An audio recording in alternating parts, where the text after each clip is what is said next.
Ah là là là là là, Villebrequin il se déchire, il s'en met plein la gueule. Bon là on parle de deux mecs, pour ne pas les citer, Sylvain et Pierre, qui ont pillé le game de la chaîne automobile sur le net. Ils nous ont vendu du rêve pendant quelques années quand même. Et là avec leur drama, ils continuent à nous vendre du rêve, même si ça a l'air d'être plutôt un cauchemar pour eux. Alors je ne vais pas revenir sur l'historique parce qu'à eux deux, leurs vidéos réunissent presque 15 millions de vues et c'est énorme. Donc hormis si tu vis dans une cave, tu connais les deux zigotos. Et pourquoi ils se mettent sur la gueule? En fait, si je fais cette vidéo, c'est pour dire qu'on s'en bat les ovaires. Ça ne devrait pas faire autant de vues et de bruit leur drama. Sur ce point, Sylvain a entièrement raison. Cela aurait dû rester privé Pierrot.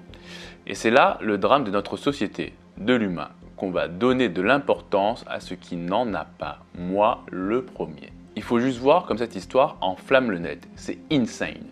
Cela reflète la vacuité de nos âmes que l'on a besoin de combler en la remplissant encore avec du vide. Et là, le vide, il est intersidéral. Bordel de cul, arrêtez de perdre votre temps sur ce vieux couple qui se déchire et allez dépenser votre temps dans quelque chose de meilleur. Allez chercher la quintessence de ce monde et faites en sorte que les gens arrêtent de se mettre dessus pour de la merde, par exemple. Je n'ai strictement rien contre le divertissement, je pense même qu'il est nécessaire pour notre santé mentale. La chaîne Villebrequin nous a très bien divertis pendant des années, ils ont fait quelque chose, à mon sens, de très divertissant. Ils nous ont transmis leur passion autour de l'automobile d'une façon propre à eux et qui était fédératrice. Et là, ils sont en train de tout gâcher avec leur drama. Alors, c'est la vie, ça arrive, mais ça ne doit pas être étalé. Mais là-dedans, le pire, ce n'est pas le fait qu'ils se mettent sur la gueule en public. Le pire, c'est que nous, on regarde ça en masse comme des voyeurs et on s'en délecte. En fait, à chaque fois qu'il y a un drama comme ça, pose-toi la question. Est-ce que cela va m'apporter quelque chose? Est-ce que cela va m'enrichir sur le plan intellectuel et spirituel? Est-ce que mon temps ne vaut pas mieux que ça? Je trouve ça mais terrible à chaque fois l'importance que ce genre de choses prend. Mais attends, on va encore plus loin. Parce que ce genre de drama montre ce n'est pas juste que les gens adorent regarder des disputes de stars du net. Non, c'est pire que ça. Ça montre qu'on est tellement en manque de trucs qui nous nourrissent vraiment qu'on se jette sur n'importe quel scandale, comme des mouettes sur des frites. Tu vois l'image? Une énorme mêlée de mouettes en train de se battre pour des bouts de vide. Et franchement, ça me fout les boules. Parce que ça veut dire quoi? Que notre capacité à nous émerveiller, à chercher du contenu qui nous élève, elle est en train de crever à petit feu. Qu'on a besoin de ce genre de vidange intellectuelle pour ressentir quelque chose, même si c'est juste de la curiosité malsaine. Le pire, c'est que on le sait. On sait que regarder ces dramas, ça ne nous apporte rien. On le sait, mais on clique quand même. Comme si on avait plus de contrôle sur nos propres cerveaux. C'est comme ce pot de Nutella que tu finis à la petite cuillère à 2 h du mat'. Tu sais que c'est une connerie, mais tu le fais. Sauf que là, ce n'est pas juste des calories vides. C'est du temps de vie que tu balances à la poubelle. Et tu sais quoi? Ça me rend triste. Triste de voir qu'on est devenu une société qui valorise le bruit, les clashs, les embrouilles, plutôt que de construire des trucs solides. Parce que oui, Villebrequin, c'était solide. C'était une chaîne qui faisait kiffer tout le monde, même ceux qui n'y connaissaient rien en bagnole.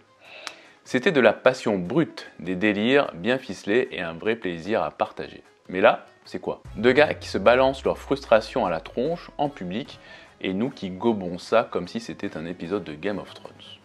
C'est pathétique. Eux, nous, le système qui encourage ce genre de conneries et au final, on est tous perdants.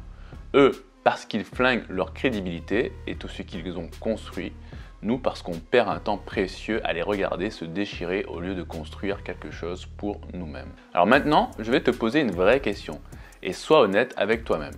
Qu'est-ce que tu aurais pu faire d'utile pendant le temps que tu viens de passer sur ce drama? Apprendre un truc? Lire un bouquin? Passer un moment avec tes proches? Écrire une putain de lettre pour dire à quelqu'un que tu l'aimes? Tu vois ce que je veux dire? Parce qu'au final, ce n'est pas eux qui sont le vrai problème. C'est nous, c'est notre capacité à cliquer encore et encore sur ces trucs qui ne nous enrichissent pas.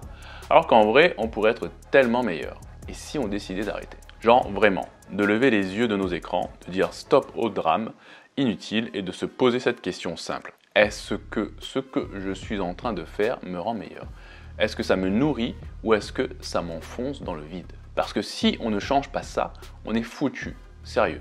La société entière, là, elle va droit dans le mur, pas à cause des vilebrequins ou de leurs embrouilles, mais à cause de nous, de notre incapacité à choisir ce qui compte vraiment. Alors fais-moi plaisir, la prochaine fois que tu vois un drama, ne clique pas, résiste.